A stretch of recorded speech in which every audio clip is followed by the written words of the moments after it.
Hello everyone, welcome back to Kurachang Nurse. My name is Gail. I'm an OR nurse and I'm super new. I'm still in training and I'm learning a lot. And there's a lot of information that I want to share with you. Today, I'm going to talk to you about operating room fires. Okay, I actually did a video about it, but I had to redo it. So I have a cheat sheet. So there is a high risk for fires in the OR because we use combustible materials such as gauzes, towels, disposable drapes. In fact, even our gowns are disposable and they're also combustible.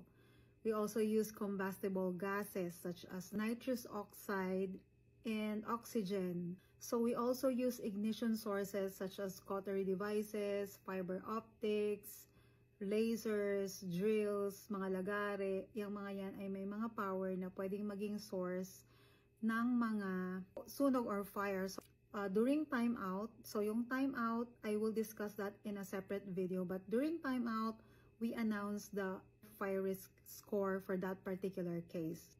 Bawat case may fire risk score, and for us to determine the fire risk score, we use a fire risk assessment tool. We give 1 point for each of the following. So, 1 is that if the operative site is being prepped with an alcohol-based prep. Another point is given if the operative site is above the xiphoid process or if it is in the oropharynx. Another point is given if there is a use of open oxygen or nitrous oxide. Another point is given if there is a use of electrosurgical units, fiber optics, or lasers. And another point is given if there are other ignition sources such as defibrillators, drills, and so on. So 1 point for each. So the lowest would be 1 and the highest would be 5.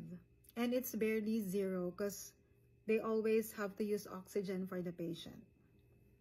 So this is how we assess fire risk. And the purpose of the fire risk assessment is for everybody to be aware of how risky the surgery is when it comes to fire, for everybody to have a good communication within the OR, and for everybody to be an active participant of fire prevention.